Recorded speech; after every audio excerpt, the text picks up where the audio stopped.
Polisi lalu lintas yang presisi, tangguh bertumbuh di era kenormalan baru.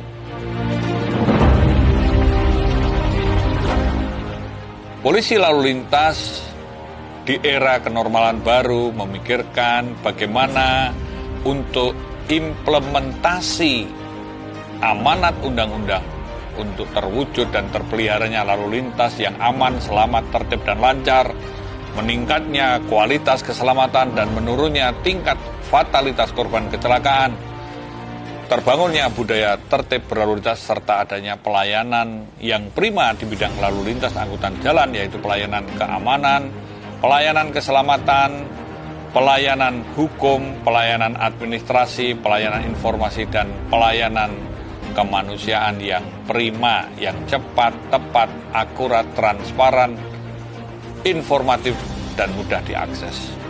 Di era kenormalan baru tentu kita memikirkan untuk adanya pelayanan-pelayanan yang prima dalam mencapai tujuan road safety atau yang menjadi amanat Undang-Undang Lalu Lintas Angkutan Jalan adalah kita memikirkan bagaimana untuk edukasi, engineering, penegakan hukum, registrasi dan identifikasi baik kendaraan bermotor maupun pengemudi, membangun pusat K3I atau komunikasi, koordinasi, komando pengendalian dan informasi, melakukan analisa dampak lalu lintas, dan juga mengembangkan bagaimana untuk adanya traffic board atau sinergitas antar para pemangku kepentingan lainnya dalam membangun lalu lintas yang aman, selamat, tertib, dan lancar.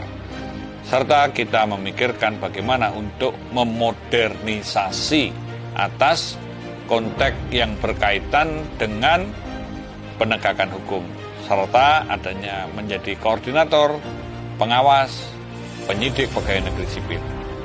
Sejalan dengan hal ini, tentu untuk membangun Polantas yang presisi, perlu ada suatu konteks dan konsep untuk mengembangkan bagaimana di era digital, di era kenormalan baru, maka perlu ada sistem implementasi e-policing atau electronic policing pada fungsi lalu lintas yang dibangun melalui berbagai hal, konteks secara virtual, dan bisa mendukung elaborasi pelaksanaan pada operasi yang sifatnya aktual.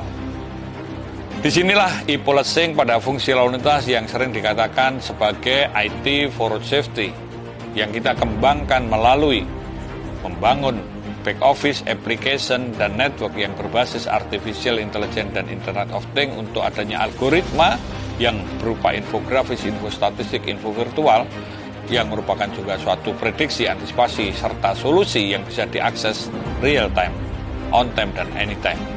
Konteks inilah yang nantinya akan membantu untuk pengambilan keputusan untuk pengembangan dan sebagai grand strategi road safety policing atau pemolisian pada bidang lalu lintas. Hal ini juga akan dikembangkan pada sistem aturan-aturan atau standar-standar yang menjadi panduan pedoman mulai dari undang-undang, peraturan pemerintah, peraturan presiden, peraturan Kepala Kepolisian Republik Indonesia, peraturan Kakor Lantas, SOP, sampai dengan panduan pelaksanaan di lapangan atau petunjuk-petunjuk teknisnya. Sejalan dengan hal ini, kita juga menyiapkan bagaimana sumber daya manusia Polantas untuk menjadi Polantas yang presisi. Tentu kita menyiapkan master trainer dan training. Selain itu, kita juga mengembangkan model-model yang akan dilakukan pada konteks membangun dari IT for safety tadi. Setelah ada back office besar, maka kita mengembangkan adanya Safety and Security Center untuk mendukung safer road atau jalan yang berkeselamatan. Membangun ERI atau Electronic Registration and Identification untuk mendukung safer vehicle. Membangun SDC atau Safety Driving Center untuk mendukung safer road users atau safer people atau pengguna jalan yang berkeselamatan.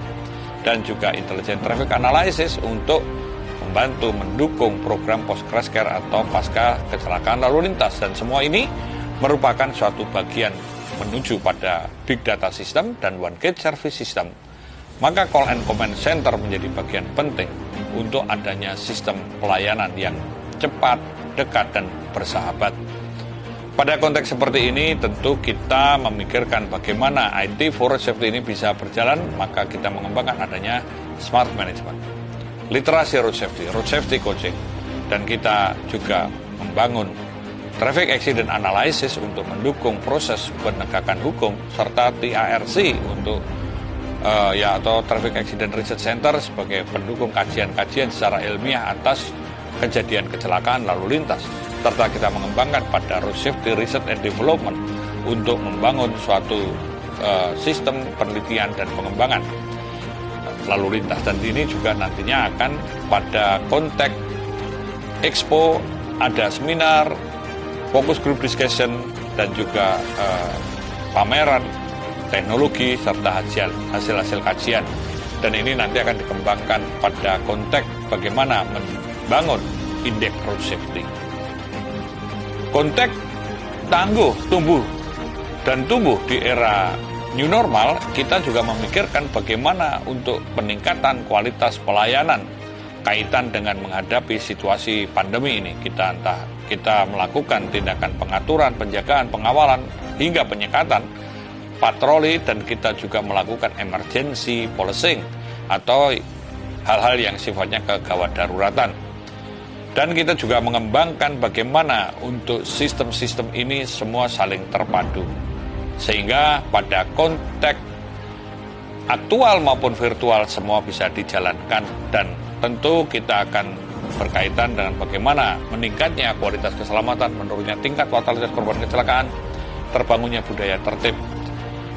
Kita juga dalam penegakan hukum yang berkaitan dengan sistem elektronik atau ETLE, Electronic Traffic Law Enforcement, ini akan dikaitkan bagaimana sistem lainnya untuk mendukung program-program kemanusiaan lainnya, yaitu membangun Traffic Attitude Record atau catatan perilaku berlalu lintas, dan program The Merit Point System atau untuk merit system pada sistem-sistem perpanjangan. Nah, konteks inilah nantinya semua akan terus dibangun. Kita akan tunjukkan pada program-program unggulan, karena ini juga sudah didukung pada kebijakan pimpinan atau political will, dan kita juga menyiapkan tim transformasinya. Kita juga memiliki strategi-strategi atau langkah-langkah untuk implementasi. Kita menyiapkan infrastruktur dan sistem-sistem pendukungnya, serta kita membuat program unggulan yang berkaitan bagaimana untuk mengimplementasikan sampai menyiapkan sumber daya manusianya. Selalu ada dalam konteks monitoring dan evaluasi, dan ada pola-pola pengembangan. Pada konteks inilah, di era kenormalan baru, maka secara aktual dan virtual menjadi bagian penting untuk selalu dinamis menghadapi perubahan-perubahan yang besar dan begitu cepat. Maka kita juga memikirkan bagaimana menghadapi sistem angkutan umum yang baru. Ada LRT, MRT, sistem daring, ada yang autonomous vehicle.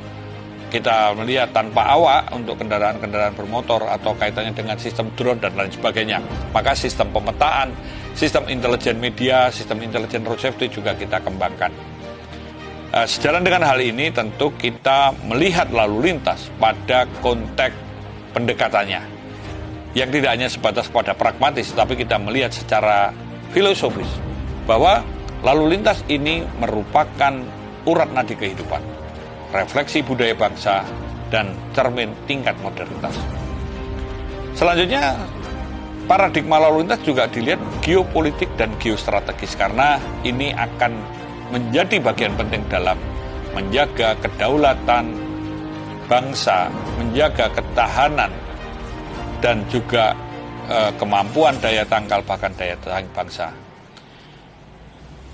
Konteks pendekatan selanjutnya adalah kita melihat lalu lintas ini secara global, karena ada perkembangan isu-isu global juga berpengaruh pada konteks lalu lintas.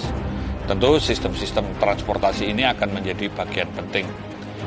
Kita juga melihat lalu lintas ini konteks modern yang dinamis. Kita melihat adanya smart city, smart living, smart mobility, dan bagaimana untuk smart service pada pelayanan-pelayanan kepolisian.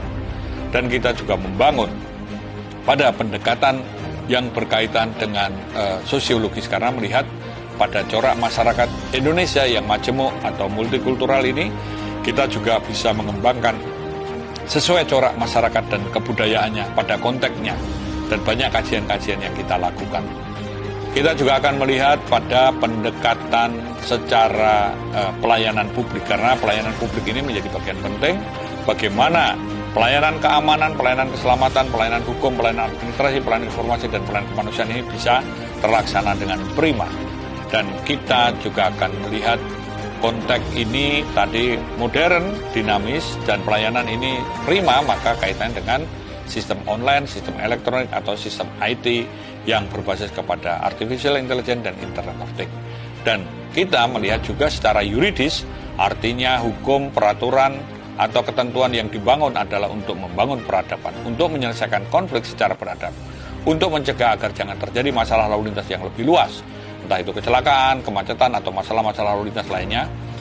Dan ini merupakan suatu perlindungan, pengayoman, pelayanan kepada korban dan para pencari keadilan, dan ini juga untuk membangun budaya tertib, berlalu lintas, serta ini merupakan bagian kita membangun adanya kepastian atau standar bagaimana adanya supremasi hukum, dan ini juga merupakan bagian edukasi. Lalu lintas aman, selamat, tertib, dan lancar merupakan bagian penting untuk bertahan hidup, tumbuh, dan berkembang. Maka oleh sebab itu, lalu lintas sebagai urat nadi kehidupan, refleksi budaya bangsa sekaligus juga cermin tingkat modernitas.